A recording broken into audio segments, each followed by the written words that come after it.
This is John Gist with the hard G. I always thought, like, if it was gist, you could be like, well, that's the gist of it, but it's actually the gist. Oh, never heard that. But thank you for doing your research or knowing that or whatever. The hard G. That's the hard G, man.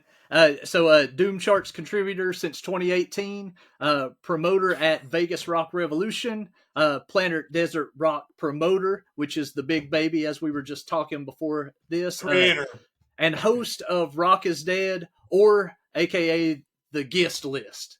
So I thought we'd just start off talking about the concept of dead rock and roll and what that is. What is Rock is Dead mean to you? That's been a little bit on pause. They switched the platform. Yeah. And so I was just doing it straight through Spotify, where literally you could just plug in the songs. You would record a section, plug in the songs, and all the copyright and everything just flow right to the bands or whatever.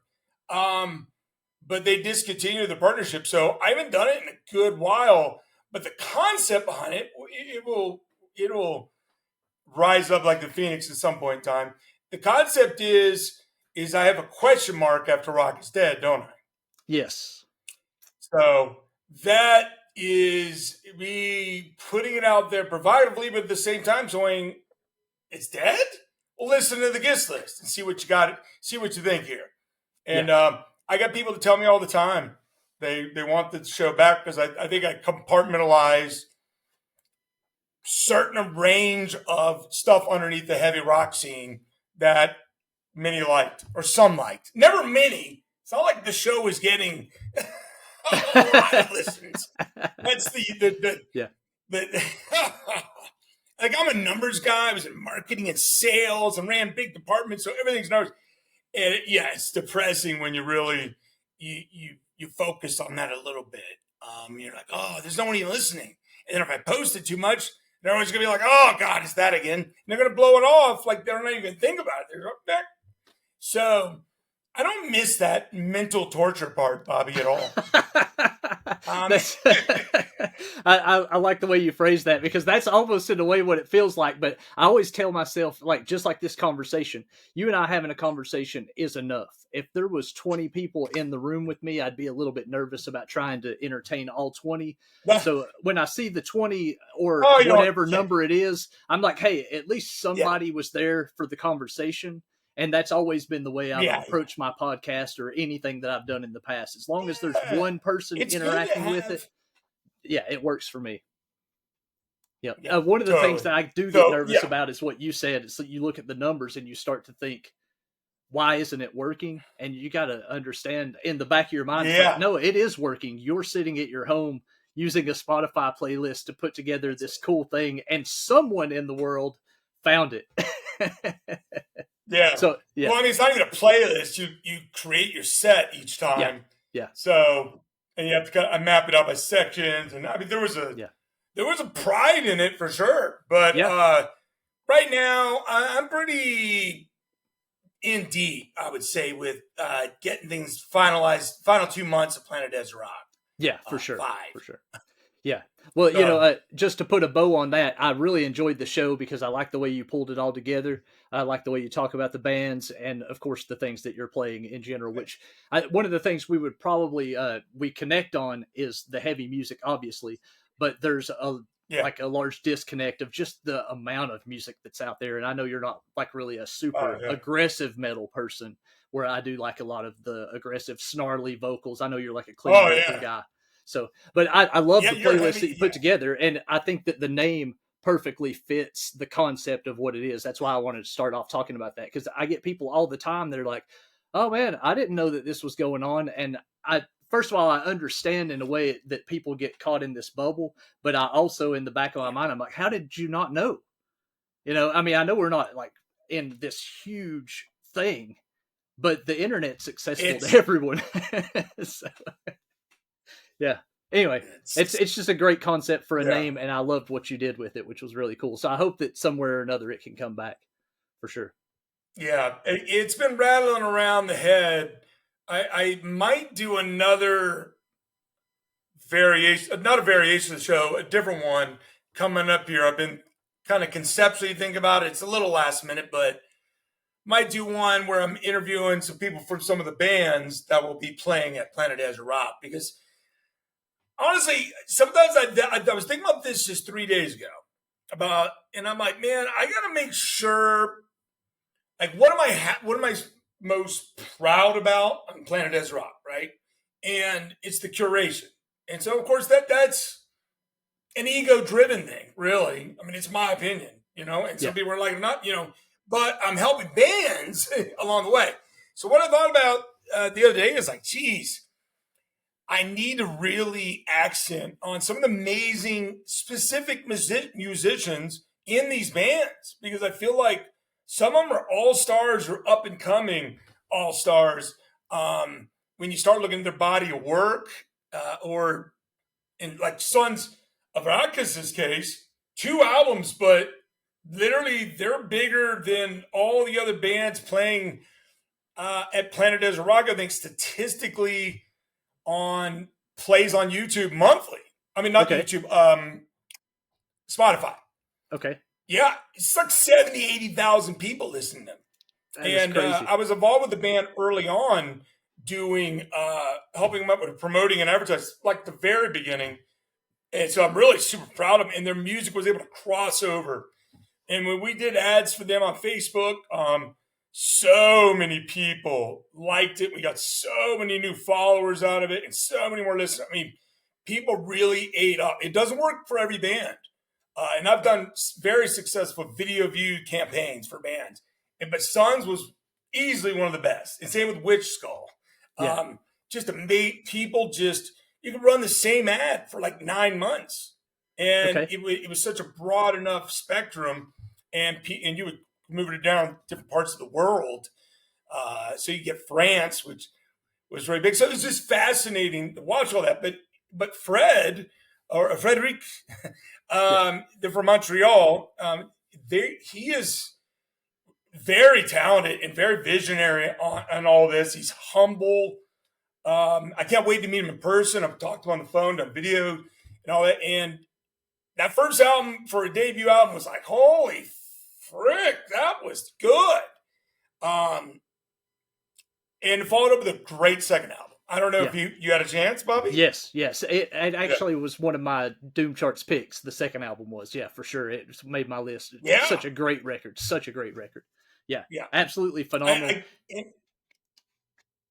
And Fred is like he's what's created it, let's say. And I know he's had a player or two change along the way. And he played in a band called Hazy Tones, actually, for an album like 6 years ago or something, maybe 7 even. Hazy Tones, which just put out a really good album this year as well. A little bit darker, kind of heavier stoner doom kind of stuff that you would maybe like. It's not as melodic as Sons. Yeah. But here you are. You like being screamed at, Bobby. Man, and then you like being sung to. My sons are like, it's amazing. I have I don't have that versatility. No genre allegiance and no format allegiance. I like everything across the board, whether it be cassettes, vinyl, metal, jazz. I'm kind of weaving in and out of all of those things, which I had heard you say in a previous interview. I can't remember who it was with. It might have been with the Heavy Underground Farm Reporter, maybe the Clean and Sober Stoner, but you were kind of saying you stay in that lane of generally the heavier rock, but it's the clean vocal stuff, and maybe a divergence occasionally, like some I think grunge when it came around, it kind of captivated you. Oh no, grunge is. Now I describe people as my main. If I look at family tree of the bands that kind of influence what I listen to, obviously Black Sabbath and Led Zeppelin. I mean, and they both are organic, blues-based, clean vocals, provocative songs, amazing guitarists, just everything. They wrote good songs, right? Yeah. And then, there's Hendrix and Pink Floyd, Deep Purple. I don't want to say Thin Lizzy, Blue Oyster Cult as much, because when I was younger, I did like the 2 or 3 Blue Oyster Cult songs and a couple of Thin Lizzy ones. but I got to know them, I'd say, a little bit better as I've gotten older. But it's kind of that family tree that there's not this overproduction to it, but there are songs. Like I like songs. I'm not even an instrumental guy. I mean, I am picky. Now, I'm going to tell you, Bobby, most people I talk to say the same thing you just did. They like everything. So I'm actually the freak. Yeah. I'm the unique person. Gotcha. Almost everyone you'll talk to, they'll tell you, I listen to everything. Yeah. And I'll go, really? And then I'll, boom, I just unload them. Fucking Caius or something. They're like, who? Yeah. Lunar Rock. Yeah. What? Yeah. I mean, I listen to everything like Guns N' Roses. Yeah. No, I mean, I'll say this to Uber drivers and Lyft drivers. I don't care what nationality, what age, gay, straight. Yeah. Some of them barely even speak English. We have a decent Asian population, Cuban population, they're still learning, or some of them don't care. And I'll try to have these conversations with them. And I get my music on the radio eventually, and I will tell you the majority, way over the majority, have enjoyed what I put on. I'll try to select something that, judging by a little bit by them and what they've told me or where they're from. And I just kind of ease into something. And most of them were like, I've never heard anything like this before. Yeah. So it's fascinating. I got a guy who was listening to hardcore rap, change it up, and next you know, he's moving and grooving with me to Rival Sons. Yeah. Rock and roll is just not fed to people anymore. There's no money behind it, which is a whole story that people need to keep looking into. Always follow the money. I'm going to sound like a conspiracy theorist and then become the one that's right. I'm going to keep telling you people this. Yeah. It's follow the money, even since P. Diddy. Yeah. Yeah. Well, people don't want to associate money with art because it's, they just don't want it to be the connecting factor, but you have to survive, and survival is part of it. And, we all want to eat is what it comes down to. I'm not saying that anybody has to necessarily break down their morals to have money in their pocket. That's a different story. But, it's an important source. I mean, if we had our chance, we would focus on art 24/7, but a large portion of our time is devoted to our normal jobs. It just has to happen. Yes. Yeah. There's only some that really get to do that as a job anymore. Yeah. And certainly not many in rock and roll other than legacy stuff. Yeah. Yeah. But when I think about the kind of music that, kind of shapes this vision I have, I was always radio rock. Mm-hmm. So, meaning all the way until sometime in the early 2000s, early mid 2000s, I think I floated out a little bit, and I used to go to like nightclubs and lounges and watch this big crew of fucking cool people and do all kinds of do ecstasy and cocaine, and just have a good time. But it sure the fuck wasn't this music. And it was like house music, or what some people would, say techno music, even though really there's all this technicality behind what's what. Yeah. But and it was just beautiful, women everywhere. So it was like hard to not, and I was making money, so it was hard for me to really sit there and think as much about rock. And the radio, quite frankly, was too much legacy stuff already being played. And all that happened during the Clinton era when he undid something where Clear Channel, all of them could just open it wide open. And so it's all documented. And it's like, that's where all these radio stations were getting bought out or condensed. And then they would do this crazy thing. It used to be a DJ could pick your own music, right? That kind of makes sense, right, Bobby? Yeah, absolutely. Well, at some point, Clear Channel and the other couple that even bothered to play rock and roll, they would get regional, program directors and literally have the music for you. Yeah. So that takes away something that really DJs are a big part of why rock and roll was big. They broke local stuff. They would have these, managers of these bands fucking pitching them up and the whole rock and roll thing and getting on the radio. And next, they got popular because, I don't want to call it completely organic because it wasn't always. Sometimes it was. Right. But now everything's condensed into just very small groups of people that control everything in music. And so there's 3 big labels left. And so they literally are like 90-something% of all the hits. It's crazy. Yeah. And they're the ones with the money. and these FM broadcast, and people was like, FM's dead. The stats still say a ton of people turn on their car and listen to the radio. I mean, you and me are above that, sure. But well, a lot of people are kind of sheepish, they're just like, yeah.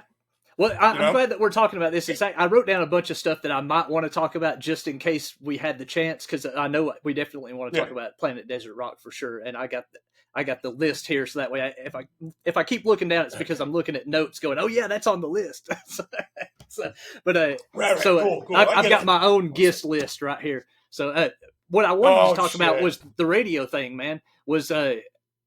Do you think that there's actually going to be a way, now that the internet's part of our normal listening? First of all, there's the hustle of people like you and I that are constantly listening to new music over and over, which is something that a lot of people don't want. I'm not saying they don't want music, but they're fine with still listening to Led Zeppelin. And when's the last time they put out a new album?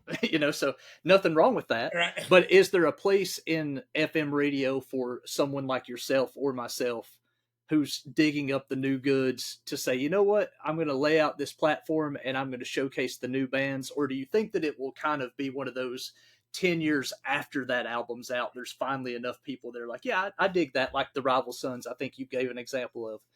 People just weren't picking up on them in the beginning, but they were great in the beginning. So it's like, okay. Yeah, and from the very beginning, they had killer songs. I mean, Pressure and Time, I think it was their second album, and that's maybe the best modern era rock and roll song I've ever heard. And that's a song I play for people. That's one of my main 4 or 5 songs I pick. Maybe my number one for the last couple of years. I'll play that for, it doesn't matter. White, black, Hispanic, gay, old, young. You got to kind of cue it up right too, a little bit, and explain to them what rock and roll is. I talk to people about rock and roll at the beginning like they're dummies. Yeah. And they can correct me if they're not. Yeah. And they're not. Yeah. They're always rock and roll dummies. They don't know anything. Yeah. Other than what they know. And some don't know anything. Like the guy that was listening to hardcore rap thing, I was like, you know what rock and roll is? And he was like, yeah. And I'm like, well, did you, how about we play? And he goes, no. And he was like, no. And so I was like, fuck. And my buddies are in the back going, leave him alone. We're on our way to Ripple Fest. Okay. Yeah. And so I go, all right. And he's like, well, what are you all doing here? And we're like, well, we're going to Rock Fest. We're just trying to get pumped up for, we're going into a live show to catch at 3:00. And they felt bad. Yeah. I wasn't trying to get anything at this point. I'm just like, all right, I've been told no. I'm not persistent like that.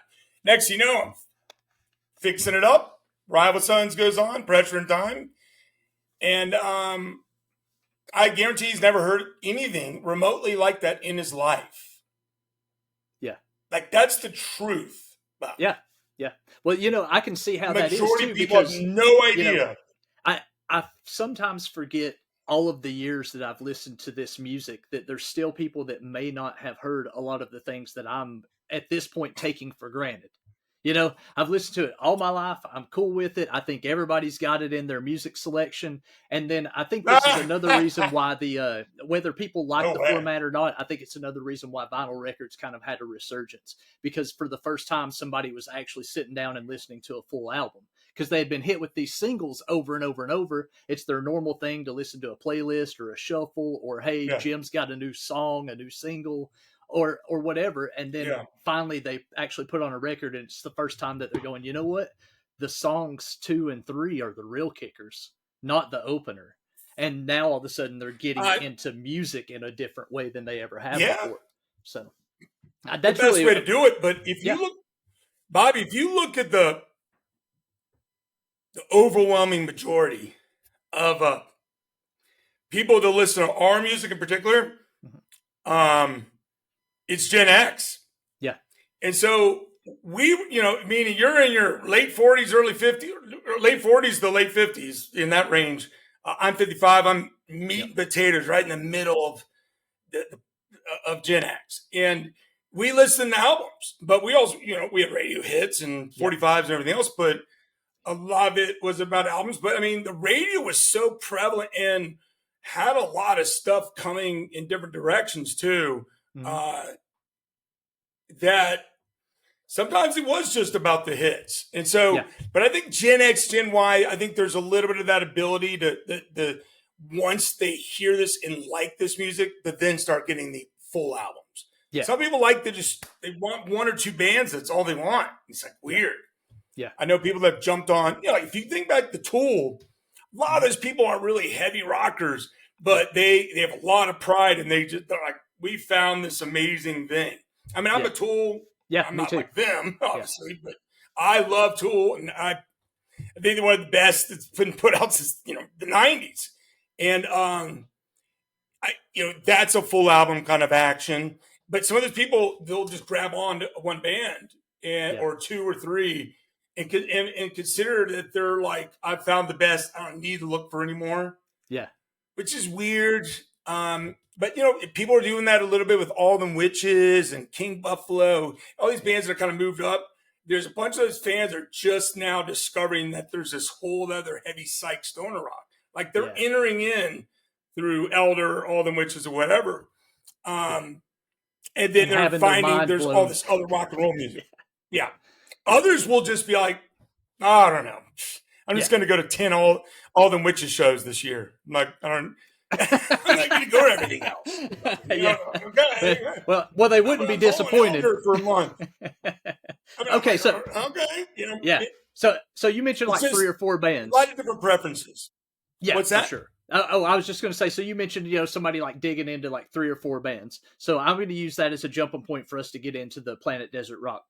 So you've basically, if I see this correctly, how many bands do you have per night? First night 4, second night 5, third night 6, and then final night 5. So it comes to 20, I think. Okay, gotcha. Yeah. Okay, so there's probably a few more that have been announced or noted since what I took notes from. But yeah, looks like you've got it's a killer lineup. Yeah, thank you. I haven't I got one I haven't added yet. That's it. Okay. Yeah, but I added the Sunday, so a lot of times people don't see that. Yeah. Well, the Sons of Arrakis, which you already mentioned, fantastic rock and roll stuff. For anybody that hasn't heard that, or any of the bands we're going to talk about that's on this lineup, I highly recommend all of the ones that I know. There's some that I'm not familiar with that I'm still going to have to dig into, but man, such a cool stuff. So Mr. Bison, that's night 1. Sons of Arrakis and Samaveo. Those are the 3 I have noted. And and is it Unita or Unita? I think it's Unita. Okay. Yeah, I think that's what Arthur told me. Yeah, Arthur C is like Arthur and Mike Cancino, original Unita founders with Garcia. Yeah, and Garcia's busy with a lot of other stuff, and John's great. He's played 3 Planet Desert Rocks in the past.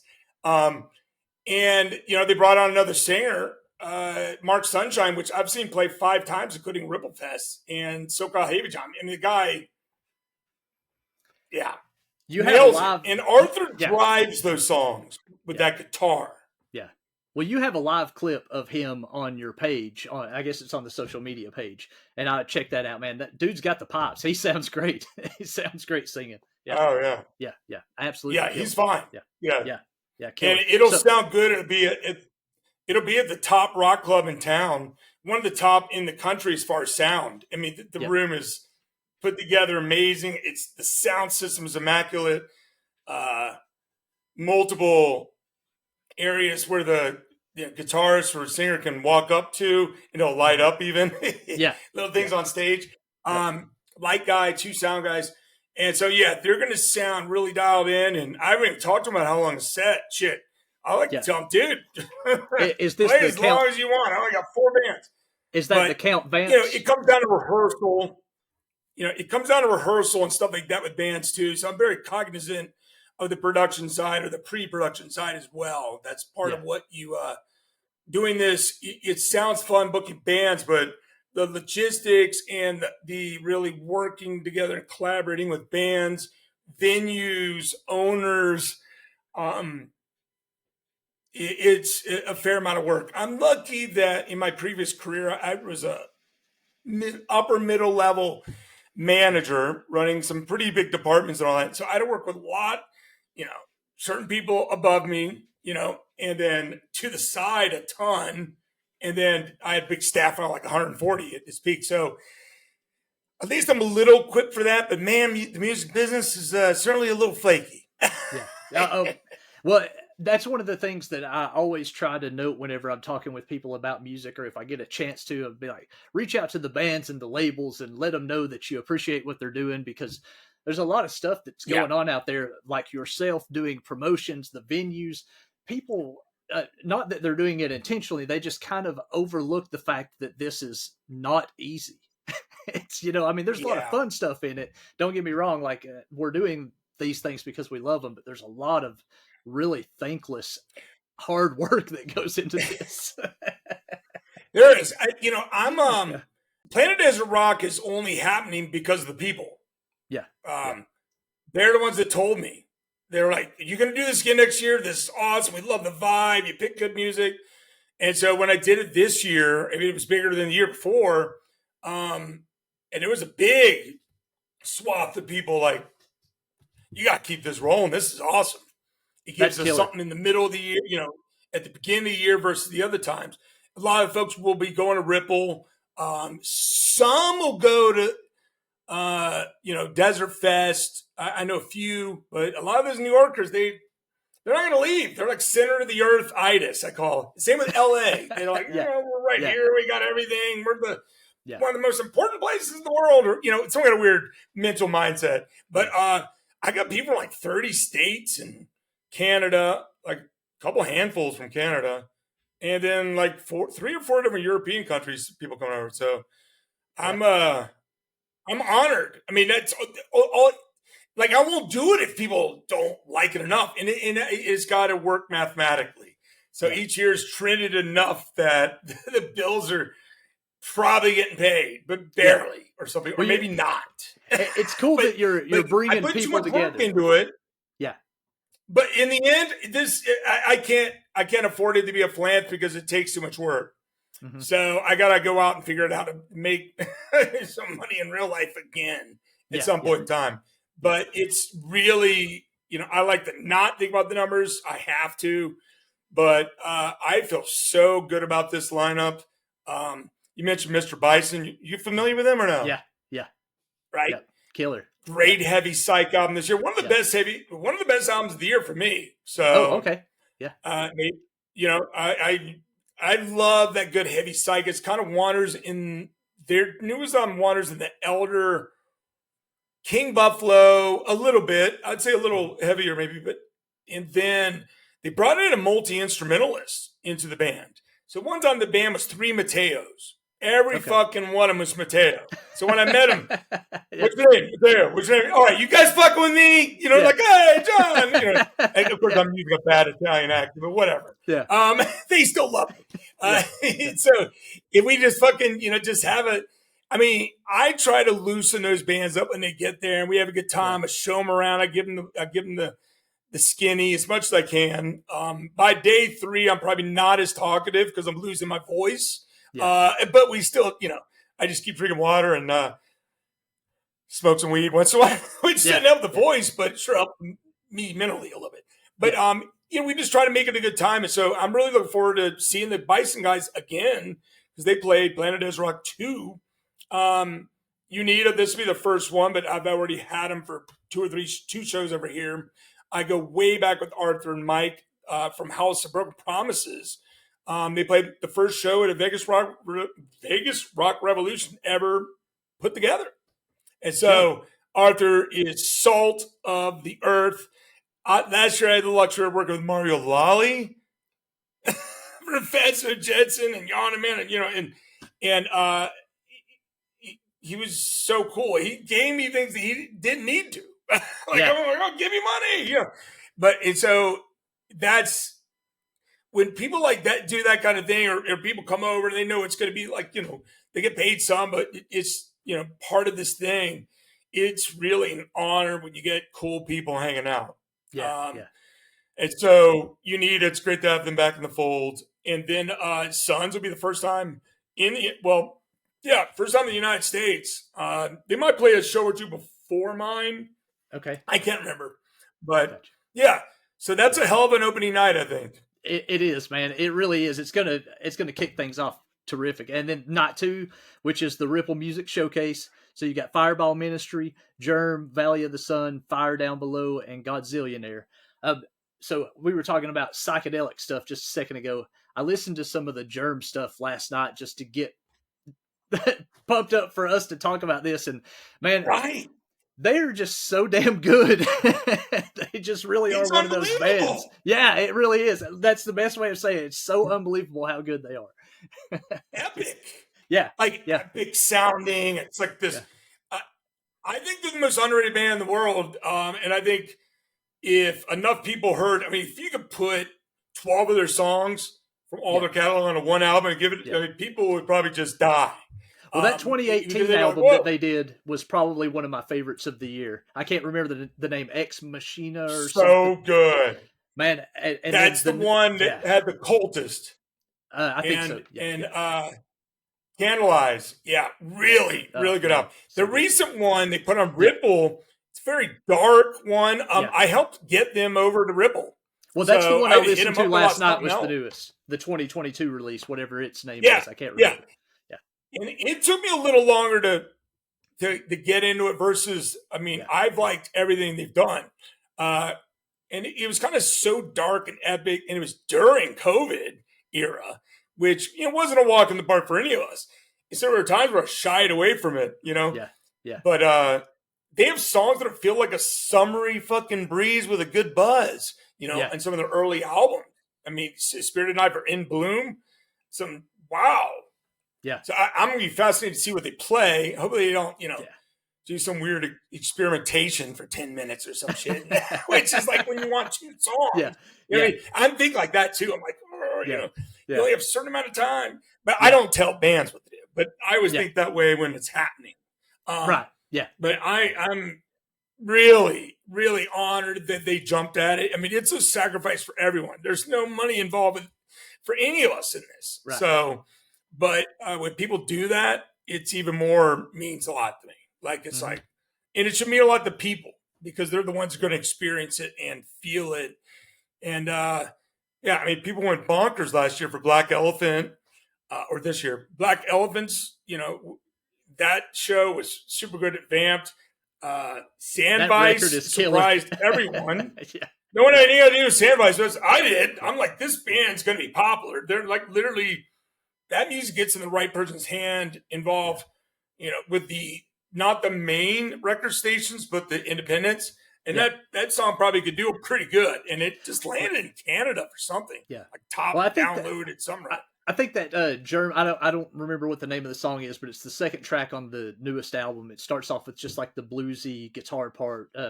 I think if you were to present that to just, hey stranger, here's something cool to check out that might be rock related. If they were to give that thing a spin all the way to the end, it's like a 7-minute song. But if they could make it to the end, their mind would be so blown, they would have no choice but to go, okay, what's next? Because I've got to know. Because they do a whole lot in these movements that it doesn't step on itself, which is what's so impressive. Because it's hard to get from point A to point D without stepping on yourself trying to get there. And they've put it together so well. It's just such a smooth transition. Anyway, I know we could probably talk about. And then how about the vocals? Yeah, it's great, man. It's not what I would have expected to come through. Yeah, it's very, very cool. Very cool. Yep. Like hauntingly beautiful. There's a song or two that has a little Jeff Buckley-esque kind of vibe in it. He's very versatile. I'm really looking forward to meeting Carlos. The whole gang, really. And they're from Sweden, so that's cool. Yeah. Take out that psychedelic saxophone type of stuff and just have the guitar and the vocal together, and everybody be like, man, this is just wonderful. Wonderful rock. And then you add all this other stuff onto it, and it's like, now my mind's melting. Right. Yeah. Yeah. I don't think the saxophone's coming, which I'm all right with. But on that album, it's got at least 3 or 4 songs where adds this extra texture to it. It's tasty. This layer, this thing. Yeah. Yeah. For sure. Okay, so Fireball Ministry, absolutely killer. So the way I'm saying that, you think that's the way it's going to play out as far as like who's opening the show? Fireball Ministry into Germ Valley of the Sun, Fire Down Below, and Godzillionaire. Is that the right order, or does it even I matter? think I think I'm keeping what goes vice versa, obviously, but I Okay. think we're going with that order. I would say so. I mean, I'm starting off the show with Godzillionaire, which will have just put out an album 2 weeks before that on Ripple, Okay. and that features Mark Hennessy from the band Paw, which was a big '90s grunge / post grunge era band for a little bit, and they had a song called Jesse that was on the radio and MTV and everything else. And so I'm a big fan of Godzilla. They don't sound anything like the rest of the bands either, Yeah. Because they're a little bit of a wider range within what they do with rock. I would say. Yeah. And Man, Mark Hennessy, that's pretty cool. Do you miss the era of MTV? I mean, I know we have YouTube, which obviously fills the gap, but do you miss the idea that there's this music video station playing all the time? That's programmed, not just a random playlist, but actually programmed. I didn't get lucky to have MTV at its very, very beginning. My neighborhood, for whatever reason, we didn't have cable wires, so they had to figure out something where they shoot it underneath the ground. Yeah. And so my buddy had it, and so I got to see it some. But I mean, he didn't live next door. You were riding bikes and everything, and so I got to watch some of it, and I was like, "Oh, that's pretty cool." But then once I got it, is where I was able to see what how things were being presented in order to, and it was, it was a rock. I mean, they were developed as a rock video, okay, rock, and they were bullied into something else eventually. Yeah. And and the rest is history. Too many fucking whatchamacallit. I mean, I liked The Real World. I liked that, but then they went bonkers on those kind of shows. Like that's my generation right there. Yeah, but the first really reality TV. I really liked it. I could relate to it because they were like, not much older than me or about the same age at that point in time or something. I don't know. So, but I mean, everything's about money, man. So there's no, there could be a music video thing, but it would be the same shit you hear everywhere you go. It's placed by the same groups of people. It's the same. It's not rock most of the time. It's going to be rap or hip hop more than anything. And that's where the money is being siphoned to. So, what are you going to do? Well, exactly. What are you going to do about that? I was just thinking more along the lines of how it was able to connect with like an entire generation of kids. You know what I mean? Whether it be rock or rap, but is irrelevant for the conversation. Just for the. Well, how old are you? I'm born in '77. I'm a '77 model, so right now I'm 47. Okay. So. But I mean, I didn't have it in the beginning either. You got it late. My parents wound up getting a satellite dish, and I was able to late at night bump that thing over and actually get to watch Headbangers Ball, which is about all I really did with it. I mean, it was on a lot, but I was thankful for that experience though, because even though it was only a couple of hours a week, it's not like I was consumed with watching it all day long, but it really was like what we don't have now is the funnel that everybody uses. You know what I mean? So you could play an Iron Maiden video on MTV, and the next thing you know, Iron Maiden is a popular topic at school on Monday, whatever. So, I just think that's neat because we're kind of, not that this is bad. There's just so much quantity of stuff out there, but there's not really a funnel guiding everyone to say, okay, this is the alley we're all going down. And I think it kind of makes a little bit of a disconnect, which is good and bad. Good because that means that there's no platform for entry. You and I can start a band right this very moment on this recording and put a single on Spotify before tonight's done. You know what I mean? We could do that. Or we could send it to what place would be where everybody hears it. That's the question. That's kind of what I was getting at with, do you miss the MTV thing? It's like, where would you send it? It's like, so it just goes out into the world, which is a good thing for us as independents, but maybe not so good in the quantity of things that are going out through independents. So it's a good thing to have, but a confusing conversation for how does the artist take that next step to get in front of you or me, for example. Yeah. Yeah. And it's, there's like all these factors involved with a band, coming from the underground and just trying to get known in the underground. And, part of that's going to be is you got to play shows, really. Or got to have really good songs that people are like, cool. Yeah. And so, in bands, but it's hard to get out and do the hustle because there's no money in it at all. It's basically them going for it. Renting a van, paying for gas, not getting paid at their job. I feel for many, many musicians, and I feel a kindredship with them a little bit because that's the way it became with me doing Vegas Rock Revolution shows. It was almost always towards the last couple of years I've lost more than I won. Gotcha. Where the person who loses the most is me. The money came out of my pocket, and I didn't get the ticket back. And like the venue still got a bunch of beer sales. Maybe not as much as they wanted if it was a little bit bigger show, as they'll make sure And bands, I pay bands guarantee. And I've had to, that's why I don't even do shows more because there's even the whole thing where you got to talk to the band or the booking agent and there's money involved. And you're like, oh, listen, this market sucks. I got to give them examples of how many people were at this one show and this show. Because I go to almost every single stoner, doom, heavy rock, desert rock, heavy psych, almost all of them that'll come in town. Not all, because sometimes there's conflicts, schedules, but so I get a vibe for how many people are showing up for, if it's not my show, it's someone else, and that's fine. Yeah. And so when you're in the scene, you know the scene a little bit better.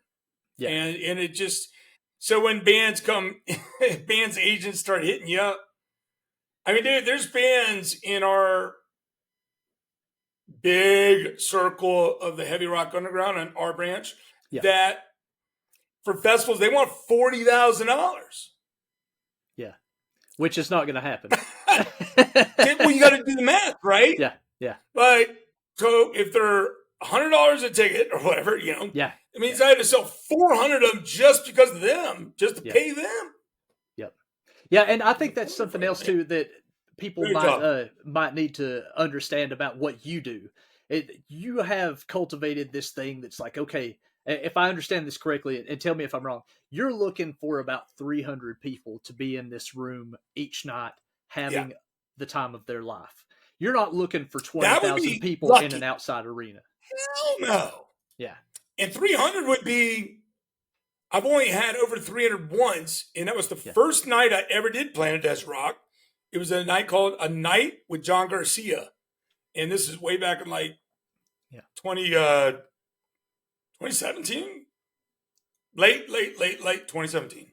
Gotcha. Maybe it's 2018, but whatever. Well, I like the way you curated it. I think what you're doing is cool because when I kind of get a little bit of a cringe factor thinking about like big open areas with 10,000 people all just in the field, not even what's in the front of the audience, and it's like, I don't know if I don't know. It's just not where my heart is. The smaller clubs, not that I'm looking for, 20 people and being alone at the club. That's not what I mean. I want the bands to get as much exposure as possible. That's depressing too to me. Yeah. And, and they're playing their ass off and you're looking around like there's only 5 people here. This can't be so.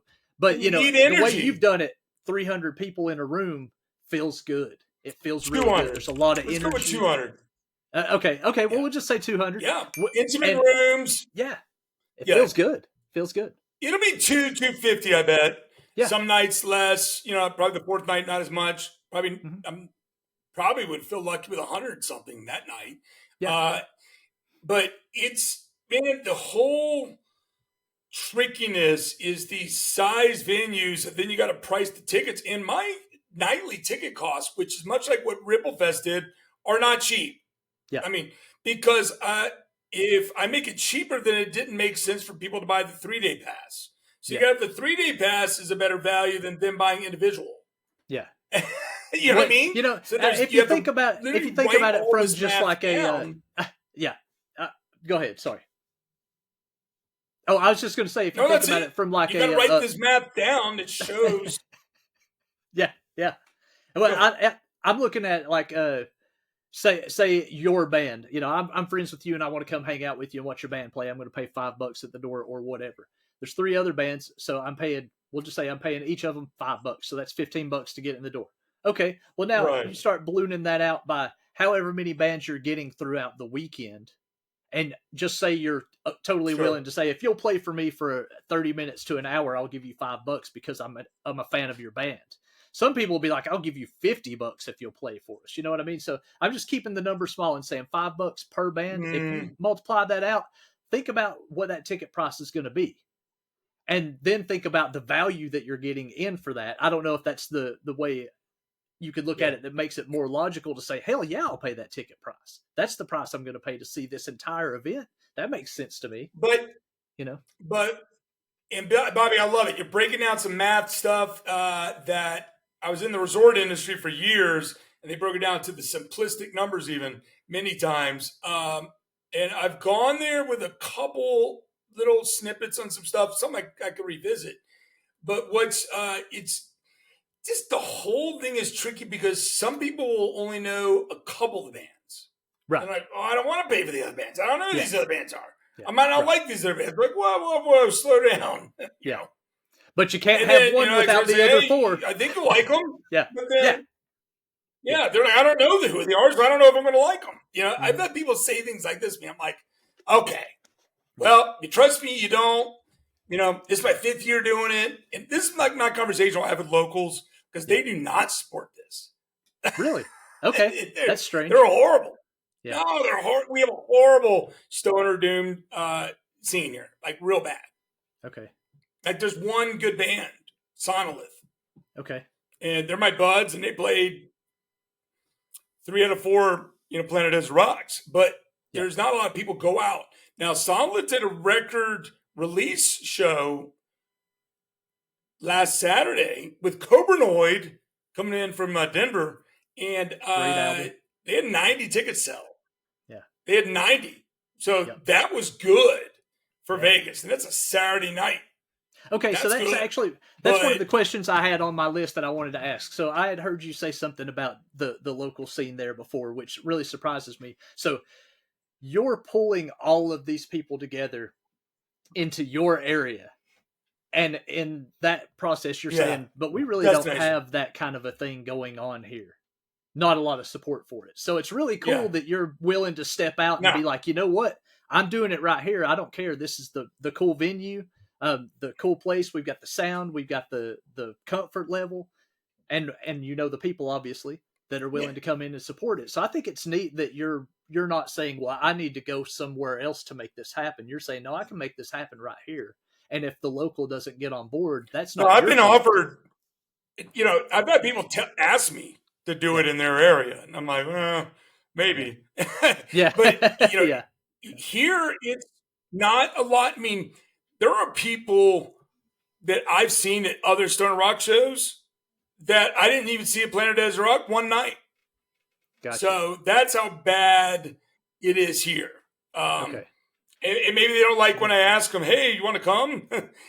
Geez, they're turned off. I don't know what it is. And for some of them, it's going to be like, oh, it's $45 to get in. I just want to see Fireball Ministry. Yeah. And they have no perceived value of those other bands. Yeah. Yeah, man, that's a shame in my opinion. Now, even if you don't know all the bands, $45 for the ticket is not a bad price at all. I don't think so. For like 6 hours, I mean, it's a great experience, but people have their own criteria for what they want to do with their time and money. And so I don't try to shove it down locals' throats. There's some people that bought tickets that I don't even know who they are. I'm like, oh, cool. Yeah. You know what I mean? Most people I know haven't bought a ticket yet. Okay. So from Vegas, but from all over the world coming in, particularly the country. And so I think, Bobby, that someone who's been in marketing for as long as I have in advertising, that the destination means a lot. Gotcha. I think Vegas is very popular for a lot of people. Yeah. I think it's easy to make that decision because there's things to do during the day as well. Yeah. Well, I was thinking with the ticket price, what there's no like, night.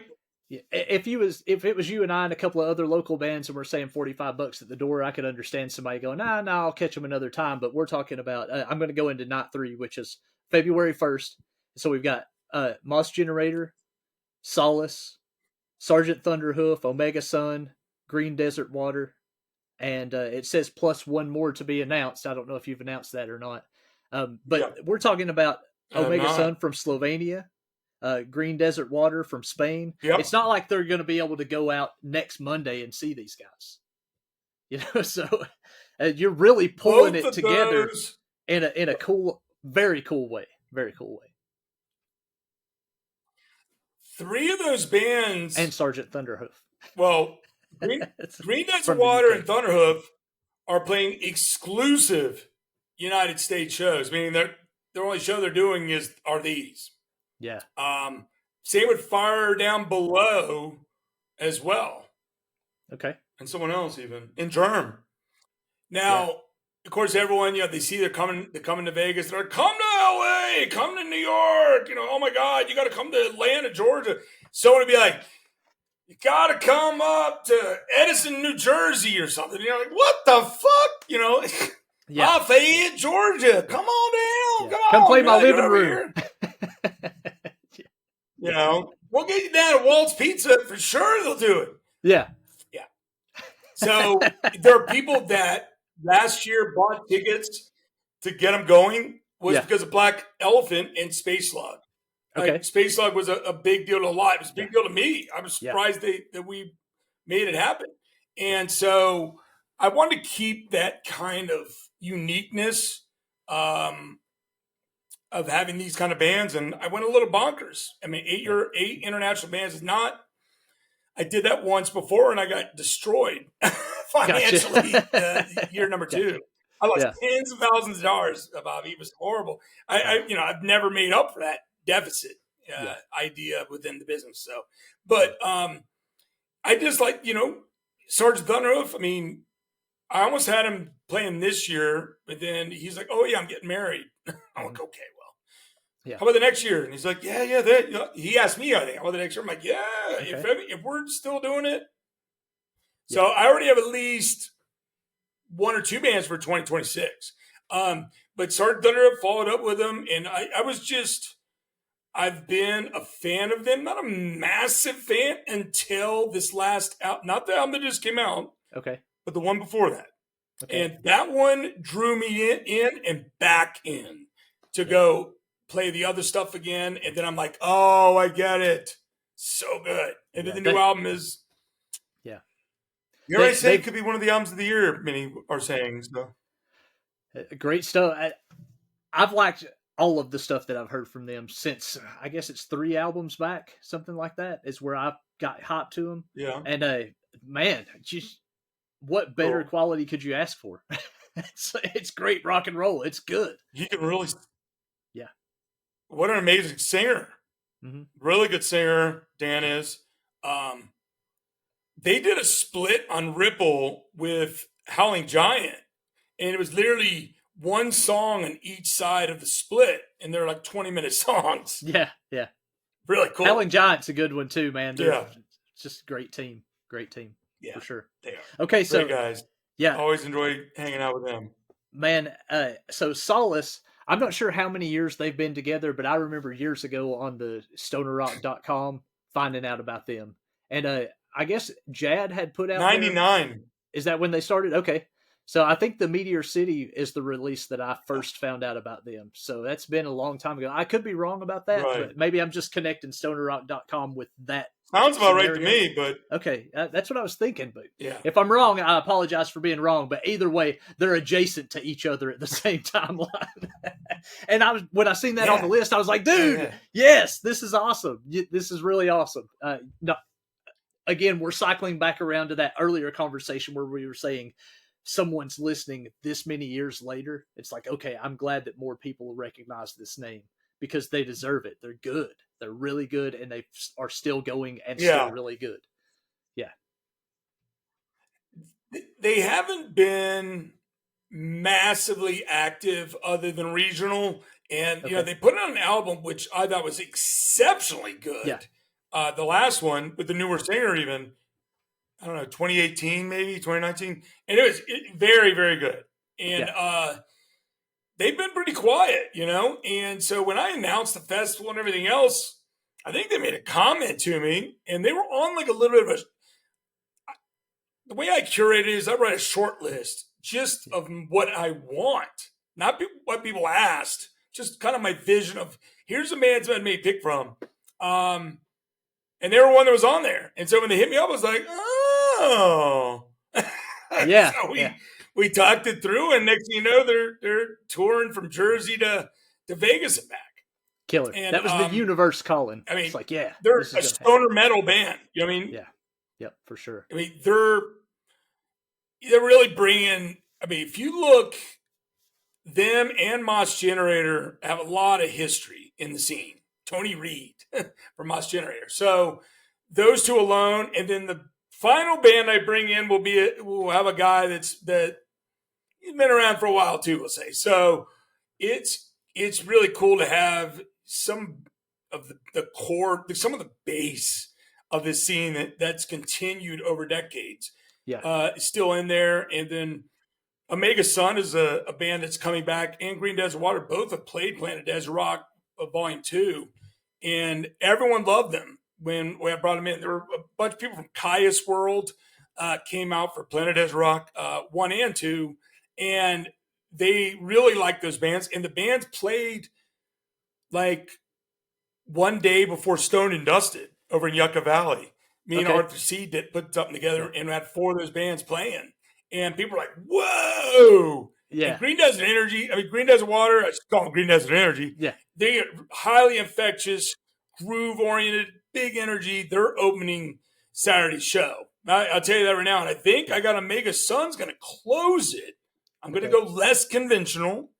Like, it doesn't have to be in exact order.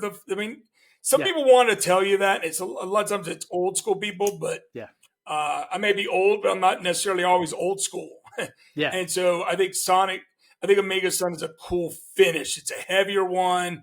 We can get the lights down even a little bit lower. There's a thickness, a rawness to it. So yeah. Killer. And Omega Sun just blew it up this last album. People love that stuff. Man, so good. Okay, and then you got Night 4, February 2nd. You've got Duel, Bonehawk, Luna Soul. Is it Iota? Is that how it's pronounced? Jason Walker's Bad Motorfinger. Okay, so Luna Soul. The first time I heard that album, I was like, it's pretty good. It didn't really like hit me. But I listened to it on the Doom charts when I did the mystery pick. And I was like, oh, okay. Mm-hmm. And I pulled it again for a one of the Doom Room segments that I did. And I was like, oh. Okay. Man, I love that record. And I love it even more that it didn't catch me the first round. Because most of the time when that happens to me, it means it's going to have some legs for a long, long time. And it has. It's got a great groove to it. It's really mellow, but it's got that edge to it. It's like good rock and roll edge. And like I said, the first time I heard it, I was like, yeah, it's pretty good. Nothing that I would have been like, oh, dude, you got to hear it. Yeah. But like I said, that third round, I was like, oh, I got to tell people about this band. So I just really love that. Yeah. Cool stuff. Yeah, it's Dave Angstrom, guitarist from Hermano, and that's his band. And exceptional human being, like such a nice guy. I've met him and hung out with him some. And he played Planet Desert Rock the first night. Had Luna Soul opening up for John Garcia directly. And he's really retooled the band in a different direction. And so now it's a 3-piece. And so it's one guitar, bass, drums, and really stripped down the sound of it, made it definitely a little more blues based, like obvious with some groove in there as well. And it's good shit. And so I'm happy to have it on Sundays. Yeah. Like that's pretty cool, I think. So they're gonna close out that night. Okay. And they got a couple tricks up their sleeve as well. Meaning we're gonna have a person, a couple, three, whatever people are gonna come up and play something with them later. Okay. During the set. Yeah. That's nice. And then the Soundgarden things, and then Jason Walker, the Soundgarden thing starts it off, and he just got off tour with Gene Simmons. They played over in Europe in front of thousands of people in these big theater shows. Okay. And Jason's a local musician that I think's the best artist in town. He could sing and play guitar, play his ass off guitar. And of course, if you're going to try Chris Cornell, better be able to sing. But I've already heard him sing 3 of the songs, because sometimes he will play covers in some of the shows he does, or a lot of times. And he'll mix in, he'll play Crosby, Stills, and Nash 1 minute, and then later on maybe Soundgarden. Yeah. And he's eclectically so talented like that. And so we just got to talking, and Bad Bone Fingers, maybe my favorite album ever. Definitely a top 5er. And so he's got to play most of those tracks. And there might be 3 he doesn't, and we might backfill those with 3 of the older Soundgarden tracks, not moving forward, but moving back. So from Loud Love or something like that. Yeah. So, well, you and I definitely align with that. Bad Motorfinger being one of my favorites as well. So, yeah. I mean, Jesus Christ Pose and Rusty Cage, seeing that live is enough to kickstart my heart after 3 nights of partying. I'm going to need that, probably. Yeah, for sure. It throws some of the crowd. Sure. And so breaking it in with some familiarity for many of us, because I think many in the stoner psych and doom scene revere Soundgarden and Alice in Chains in particular as a real kindred spirit with the stoner rock scene. Same with Screaming Trees. Yeah.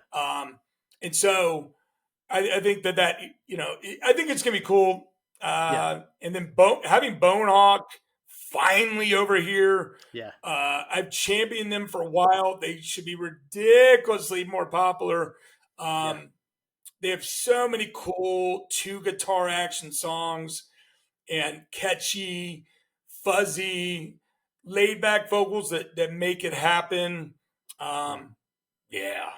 They're the first band I asked to do it for Sunday. Was them. Right to them.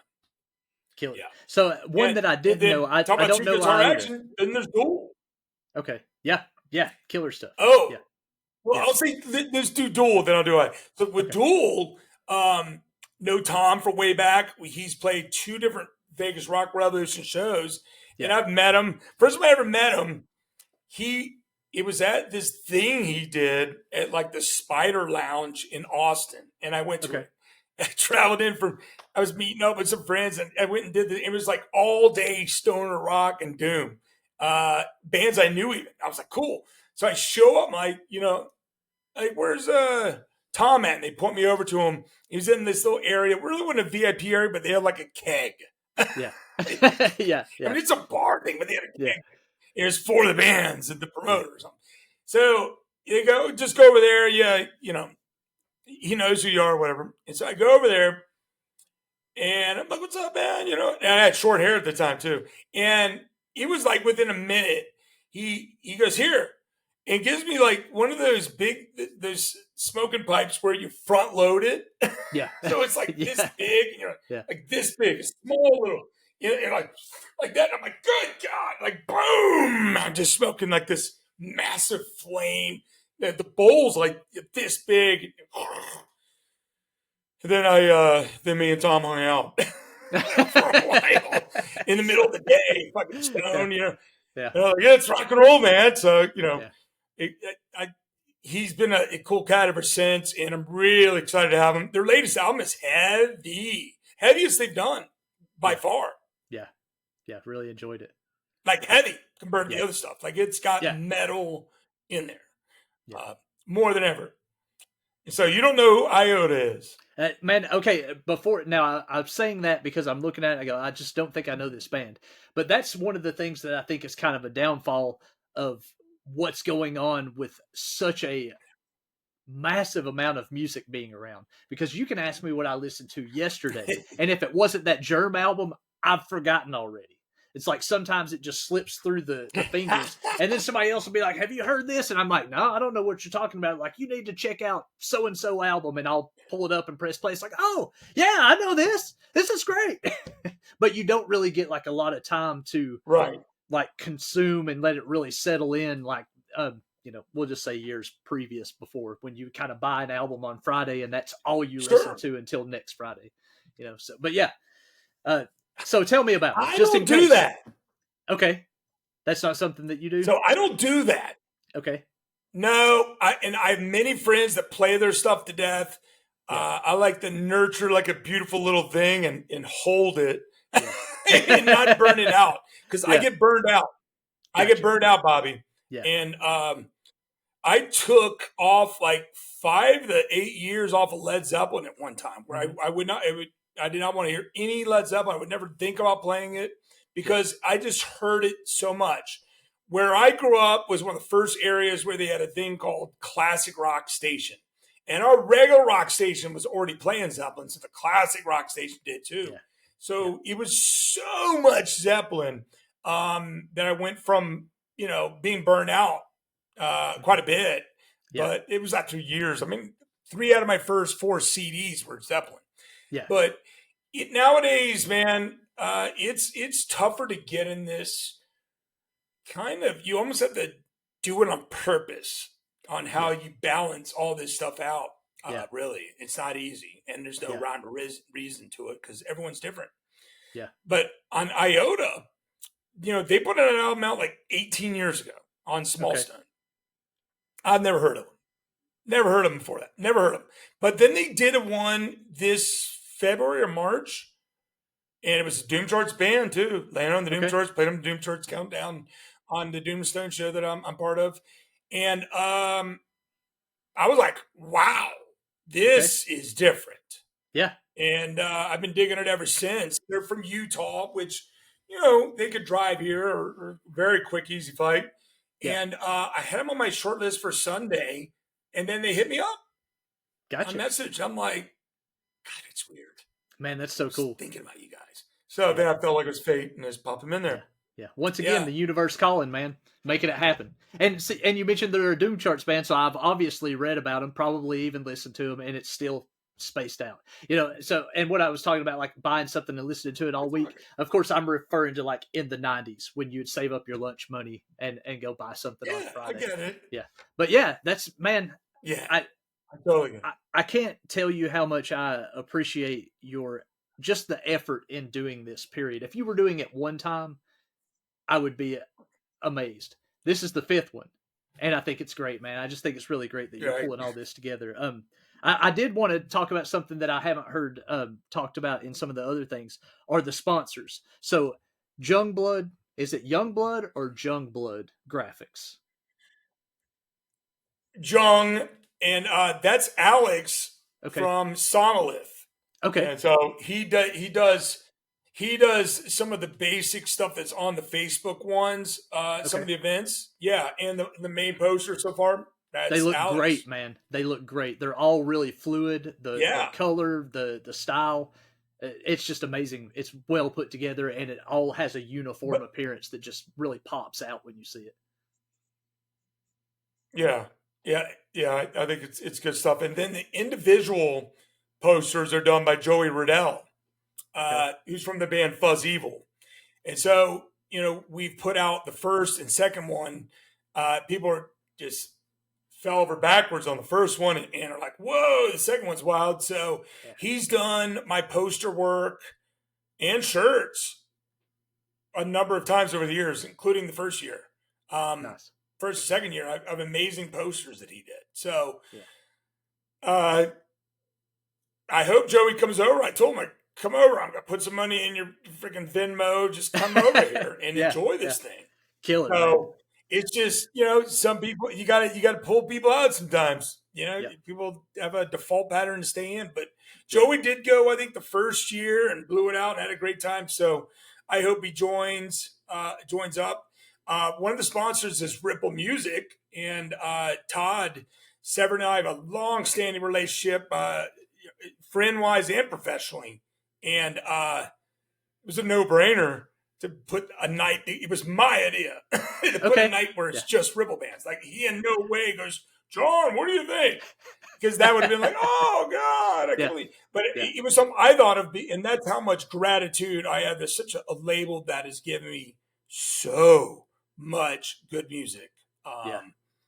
And I've even helped curate music for that label. And put together 3 splits and all this other stuff. So Todd's going to be there for the whole weekend, he says. So, and so's Pope, the other Ripple guy. Ryan Garney's coming in, from High Desert Queen, of course, Ripple Fest. Ryan and I go way back. Ryan's band played Planet Desert Rock 3. And so been a long time fan of them since they've been around. They're so good live, Yeah. So Ryan will be there, and JJ Kotzon's going to be there. Or Coxon. I need to ask him how to pronounce the name, but JJ. Yeah. The obelisk himself. Yes, the obelisk. Yeah. The obelisk. The obelisk. Yeah. And so really fired up that he's coming. I'm honored. And he's been so helpful, so great on helping me put out quite a few announcements. As we've kind of, made it a journey, we'll say in some ways, but for some people are like, get on with it. No, man, I love the way you guys are rolling it out. Yeah. Okay, cool. Yeah, and Leanne Ridgway from Metal Media has helped put a website together and has been involved with some stuff as well. Yeah. And super cool of her. We'll see if I get any other real person. Vegas sponsors. We'll see. Yeah. Gotcha. She is. Yeah. I met her at Psycho Vegas. I met JJ too. So I know both those guys from Psycho Vegas back in the day. Gotcha. Still trying to talk Billy Goat and Bucky Brown into it. Bucky's been to Planet Desert Rock before. He went to the second one that Todd did as well. And that's where actually Todd met Ryan from Valley of the Sun, which later on they put an album out on their label. So a lot of people meet a lot of people at Planet Desert Rock. It's not so massive, and it's intimate enough when it's like people hang. You know what I mean? During the day, you can do whatever you want. You can sleep it off. I wouldn't go to the pool in January, but you can go hiking. Yeah. You go shopping. We have like 8 museums, including the Mob Museum, which I would suggest for people to check out. And so people do that during the day, and then at night, the shows start up at like 7 or something like that. Maybe a little earlier on Saturday, but 7-ish. So are 3 out of the 4? It's time to hang. Yeah. Are 3 out of the 4 nights at Count Vamps, and then the other is at the usual place? Is that right? No. The first 2 nights at Vamped, Counts Vamped. Okay. Third night is that usual place, and this will be my 3rd year in a row of doing the Saturday night there. And then the final night's at a place called Synwave, which is in the Las Vegas Arts District, which is a newer, old area. They got renovated, and a lot of time has been put into it. I love this area. I live like 2-3 minute, like a 4-minute car drive. Like I can overlook it from my high rise. So brand new venue. Pulsar, who's a man about town and doing promotions shows. He's actually the venue talent buyer. And so me and him got to do something kind of together there. And so, it's going to be a fun final night too. And there's places to eat before the show, like 1 block over. Like it's a downtown little area, but it's not in downtown shitty Fremont or anything. It's just a whole different thing. Gotcha. It's not that crazy fucking mayhem that next thing you know you're like these dancer girls with no tops on, but they like painted them. Gotcha. Or like my buddy Midget Mr. T. He's a great guy. Every time I see Midget Mr. T, I always give him a low 5. Yeah. Very nice. I mean, well, is there anything before we start wrapping up? Before we start wrapping up, is there anything that you wanted to touch on that we haven't actually hit yet regarding the No, man. Thank you for having me on it, Bobby. You're awesome. Yeah, you do so much for the scene, your production level on those video shows. Wow. I need to ask for some advice for everyone to go in that direction. Yeah, anytime. You do a great job. You're working your ass off. Man, I spend a lot of time going, how do I click this button and how do I click that button? that's how I'm learning. I'm learning on my own. But you know, that's part of what I wanted to do, though. It's part of what got me in there. Is I was like, you know what? I really want to learn how to do this. I've always been entertained by it. Years ago, when it was like 3 VHS tapes that were in the players, trying to figure out how to mix them with a friend of mine, and he had like the production thing, and I was just trying to learn from him. And then one day I was like, man, we got all this stuff in the palm of our hand with iPhones and stuff like that. It's like, I really want to do that. But like everything else, it takes time to where I can eventually like lock in that spot. And I'm like, okay, now is the time. I'm doing it. I've thought about it far too long. I'm setting some other things aside, and this is now my project because I really want to learn how to do this. And the Doom charts are a great example of my start. Like if you watch the first mystery pick, all the way through to now, it's like, oh man, I really have learned something. It's like some of the first ones, like I just want to take off of the internet because they're terrible. But yeah, thank you for that. Part of the process, brother. Yeah, I really appreciate that, man. Yeah, it means a lot that everybody that watches it enjoys them, because I know that it's easier for me to do that type of stuff because I'm promoting someone else's work. It's not like about the look at my video. It's about the let's talk about the bands. So it's really me focusing on that thing instead of. I don't do very well with the look at this, look at what I've done. But I do very well at going, hey, look at what they've done, because I'm proud of that work. So I'm glad to be attached there. Yeah. That's the real key in the end. Probably is more of that than anything. Yeah. Doing it for the cause. Yeah, absolutely, man. I wrote down some contacts because I was going to say, hey, this is where I could have people contact you, but apparently I don't know if I've kept it on the list or not. I must have accidentally deleted it. But anyway, you've got the Facebook page. If you want to tell people where they can get a hold of you. Yeah, I'm on Facebook and Instagram. And Vegas Rock Revolution is on both of them. And Planet Ezra Rock is on Facebook. And we got VegasRockRevolution.net. And that's about to get updated with a few things as well. And that's my central website. Killer. Okay. And tickets. If you're looking to have a good time, people. Yeah, there you go. VegasRockRevolution.net. There you go. That's it. Okay, well, John, this is cool, man. Bobby, you're more than welcome. Man, I'd love to, man. I was looking at the flights the other day while we were talking. I was like, you know what? Let's see what we got. I was getting in there. It's like, let's look. So where would you be flying out of? I'd be coming out of Chattanooga. Yeah. Okay. Yeah, but we'll talk about it here and just say, hey, hang on the line here. I'm going to stop this and let it roll. But thank you so much, John, because this has been really cool, man. I love getting to chat with you. This is fun. Bobby, it's been a pleasure. Thank you.